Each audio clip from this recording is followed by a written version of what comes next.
Kasi bakti malagati mo dito sa agad. Tama tayo ko lawena sahi matam sang kana prepare ta gara kone do gai goal magti daw ngamde ay harawa gaju satisfy ho jade ay goal lawaga malay baki damakta ay simadi ngame ay khanja utkena khanja bane do ay mathang de kanna onaraga goal lawa ngamna kanna mana jage na ajani Okay, aduga mamang thakta Rosibina gi funky bagi habatare hada kisna han boy dere mamang da top kari kari funky balege mamang da 2018 Nation Games Palembang da bronze pangjarak pani anda che yang kana target taw bune ko jana ojagi mangla ni goal pangba hanaju India gi hamba usugi world champion jo ko jana puthok chabani ai oja maibam Prem Kumar Singh pinga je itu pinga je hona mana I champion pani karai da kai shogi dage aduki matik ai ne sing film je oja gi oja gi palani ai oja bu hali ngai tana thagat tani ni hoi aduga sigi mai pak sida topa kana kana kram kramba akhoi oja sing habitare maming pallabada yam telaba tanja habitare yum dhala pu airport to juji leptan leirabani aduga checking gi su koksan gram ne tare tanja siam na luraba tanja ni do amani tang harau bono wai phong to point oja sing maming jar jar am to panbiram diam noi ni ai yo ja Prem Kumar Singh hojik sai ensure infal da head coach na leibani faidagi nuwa da ba mana ai yo ja ai hana ai hojik handak soi gare ado mathang da hena kanno hona jana bana ai yo ja ga fajana gi asoi do jana kana gi na lakwa matam da yo ja do transfer thabi gare ado kimati kai nungai jade mari leina ba higher authority sing na ju ai yo ja gi transfer do cancel tawjani ni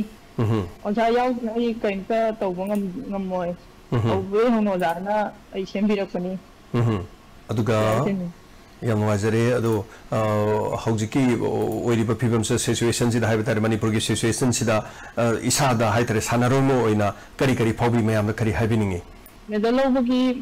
ai halakpada mayam pulab mani pulab teleja tomina gada basu amdre adugi mati haninga letana nuaite aduga aki medal se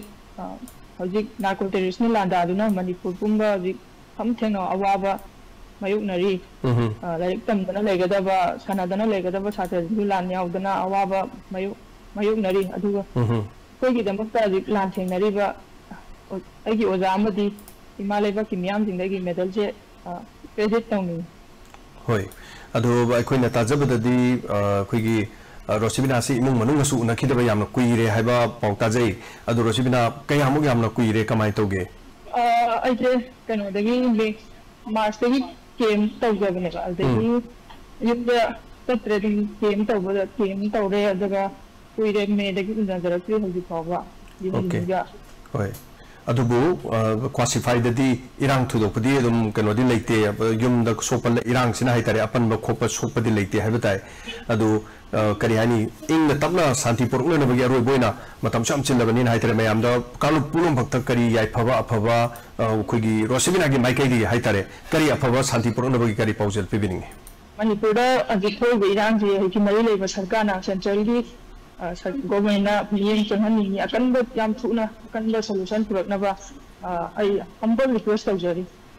thank you Rosibina matam si am tight ore aduga airport so lebina mara moraga haitare kona laka na koi matang saba muda mu wari mayam haitare pasigi journey gi wari mayam se sana se hujiki di checking keno to bugi haitare hujik si direct mo keno da lakira do natra india da dum lakira ni ko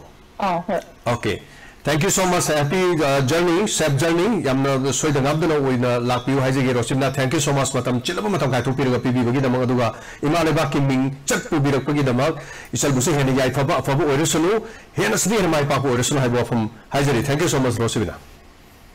thank you sir thank you yamna haijeri akhanaba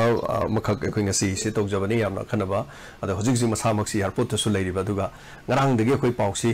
nahandagi longnarapani adubu magisu airport ki chathok chasingi aduga tongan bu mafumgi haitare khudong sadaba leibisina maramor kanda mapung phana ekhoina interview si tawungam khidre adubu nunglaiba haraubugi marakta haibatai khoina sigum matamda su phongdo hudrabadi karam matamda phongdokani matang sarakpada mayam hariba sigi tongan ba ekhoi interview ma torokanda hena mapum oibadu ekhoi makedi pujarake thank you so much for the watching thank you and bye bye